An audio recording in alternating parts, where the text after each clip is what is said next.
Hi, Rita here. Welcome back. How's it going? Hopefully all is well. I'm doing just great. So today I just want to talk to you about nail polishing. And the question is, are you confident in your nail polish skills? If you are a total beginner, like you're just starting off, I would suggest that that would be the first thing that you need to perfect is your polish application. If you are just getting back into nails like I am, then you might want to go ahead and start there too. That's where I'm starting, and I just wanted to go ahead and give you some tips and pointers and show you my technique and show you where I'm at in the process. I've come a long way. I'm actually proud of my nail polishing. The thing that got me to start to think about my nail polishing is recently, well actually a little while back, I heard a nail salon owner, well she was actually interviewed in one of the nail magazines, say that when a nail technician comes to her for a position, she'll ask them first to polish her nails, and if they can't do it, then she doesn't want them to do anything else for her. She doesn't even consider them. And I was like, ouch, you know, wow.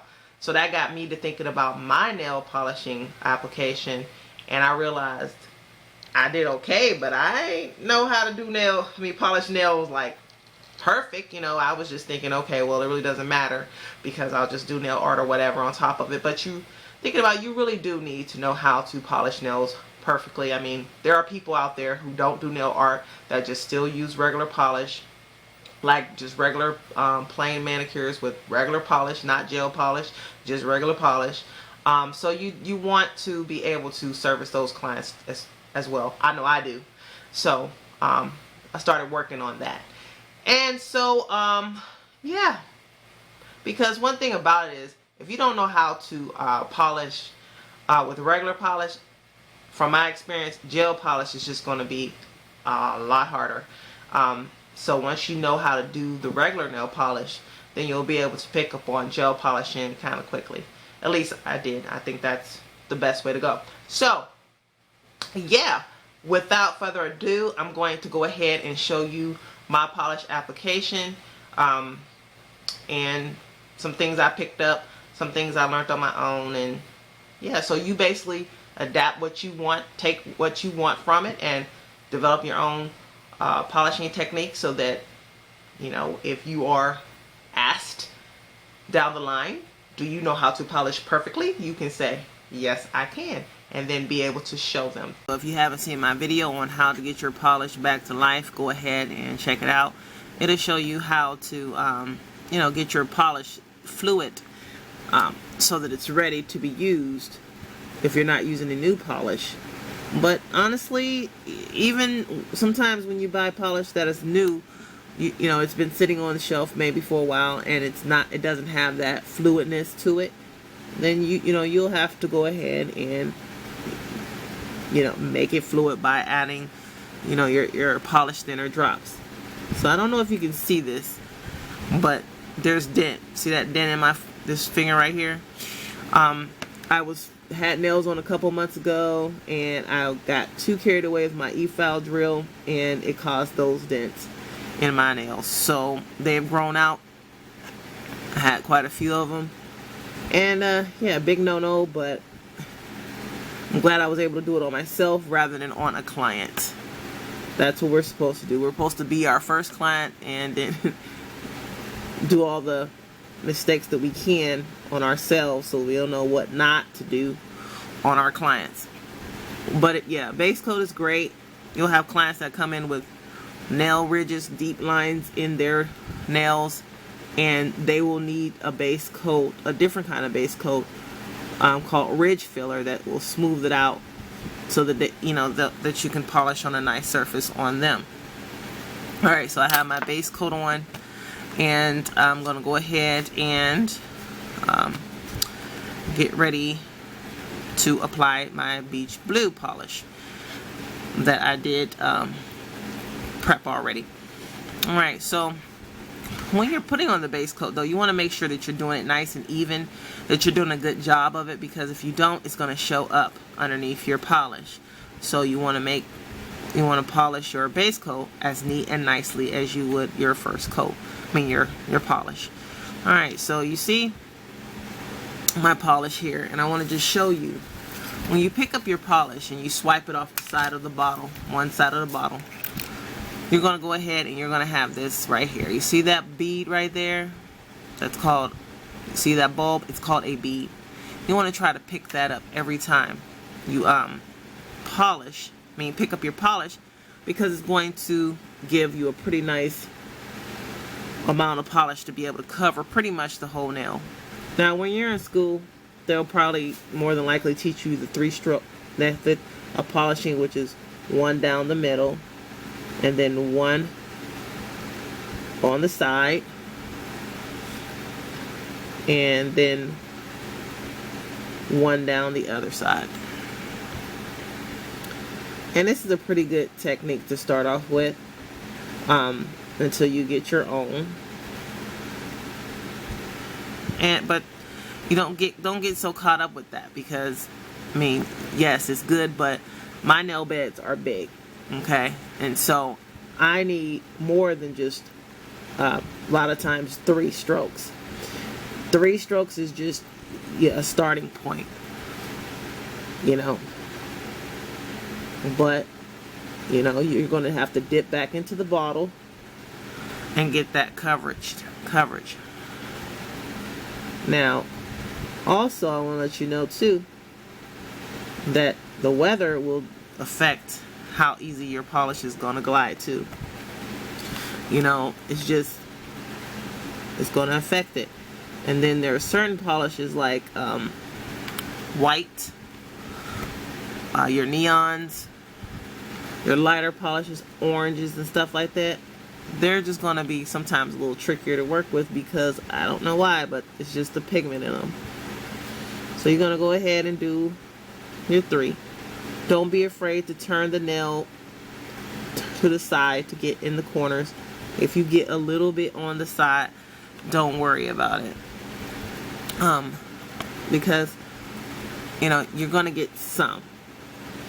Don't worry about it though, because that's what we're going to do in the cleanup. Also, if you see that it is tacking up on you, your polish, then don't be afraid to stop in the middle of the service and add more drops.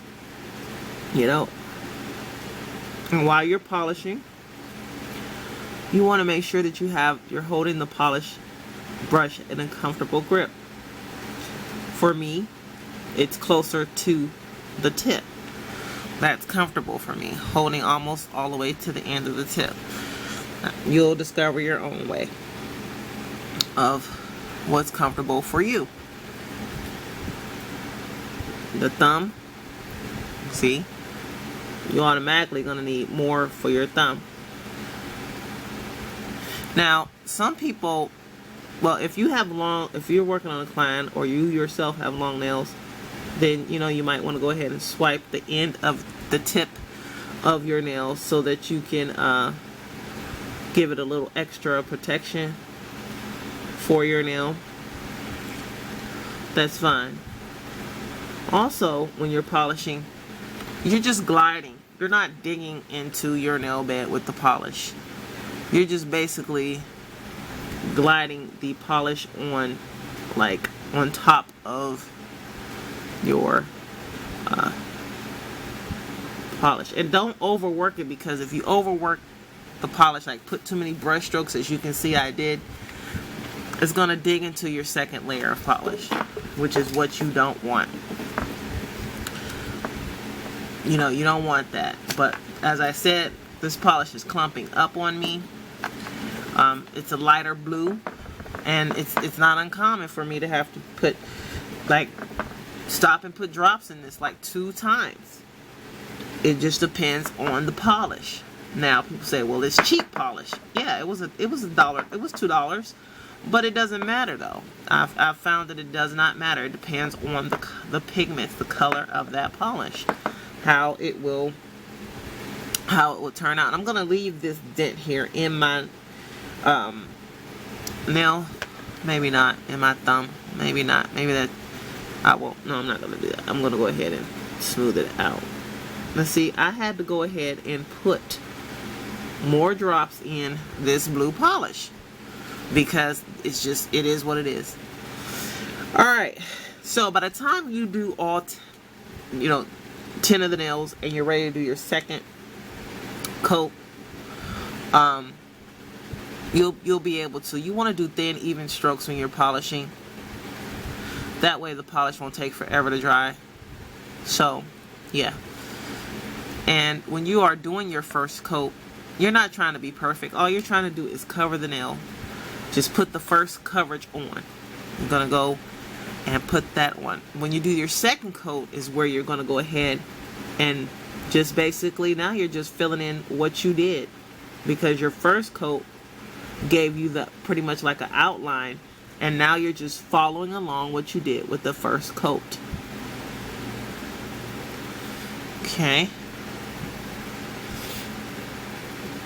And that's all you're doing. And again, don't be afraid to turn the person's nails. I used to have clients who would be so stiff, and I would be like, loosen up, child. But it's just a natural thing when someone is, you don't even realize you're doing it when someone's, messing with your hands or whatever. There's natural reflex just to tense up. So yeah, no biggie. Now, I think I should have told you this when I was doing it, but I think it looks good when you don't go all the way down to the eponychium, which is the skin. So when you're doing the first coat, leave a little space toward at the skin around here. I think it looks just a little bit more professional, and it does a little bit more nicer. Not so much to where it looks like you haven't even gotten it looks like it's starting to grow out. The polish is starting to grow out, but just enough. And I didn't really leave a lot, but you can fix that too.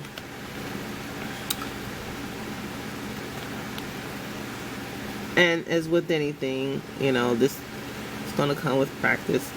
When I was doing nails regularly, I did, I was in the groove, of course. And you're able to, when you get out of it, you just get out of it, and you have to get back to speed. But yep. There you go. Now that's the second coat on the nails. I love this beach blue. Nice summer color. Yeah, I guess that's why they named it beach blue. Alright. Alright, so I'm going to go ahead and pause the camera. Let this set just a little bit.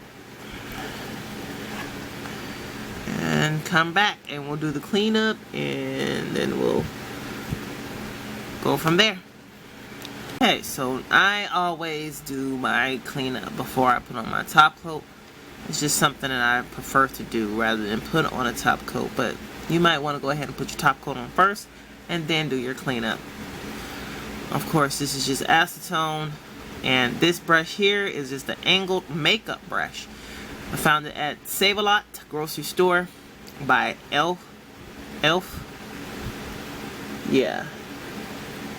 And yeah, $3, but any little brush that you have will work. You just gotta test it out and see if you like the feel of it. And of course, all I'm gonna do is just go ahead and anywhere I see some polish, I'm gonna go ahead and just clean it up. And I'm gonna go ahead and define my little gap a little bit better here. And that's pretty much all the cleanup is. I just wanted to pretty much show you the brush that I use. And of course, yeah, that's all. And I'm going to come back and do the top coat and show you that. And I have a little trick. I just nicked my thumb. I'm going to show you how to fix that. Alright. Be right back. It's going to, any little creases that's left when you put your top coat on, it's going to be smoothed out by the top coat. And that's what I like about that, the top coat. And then of course it just gives that professional polished perfection. And that's pretty much it, guys. It's really, you know, it's easy, but it does with all the things that we do. We just gotta practice, practice, practice until we can do it in our sleep. And that's it, guys. This is the finished look. My perfect polish application. It looks good to me, you know. And again, even after the top coat is on, if you see a little bit, like I see here, a little dab or two that you want to clean up, then you definitely can go ahead and do it. And that's it.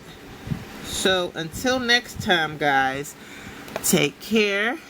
And if you haven't done so already, go ahead and subscribe so that you can become a part of our family, so that we can go ahead and reach our goals together. Alright, see you later. So that's it. My polish job is done. And just to give you a quick recap of what makes a good polish application. First, you just want to make sure you have good polish. Make sure the polish is ready to be used. Your 3-stroke technique, if you're just starting off, you can use that. Make sure you have thin, even strokes, neatly applied. You want to make sure you have a comfortable grip with your brush. And you want to make sure that you rotate the fingers to suit you, so that you can get in the corners and, you know, get a full coverage on the nail. Those pointers will ensure that you do a good polish application all the time. Alright, until next time, take care.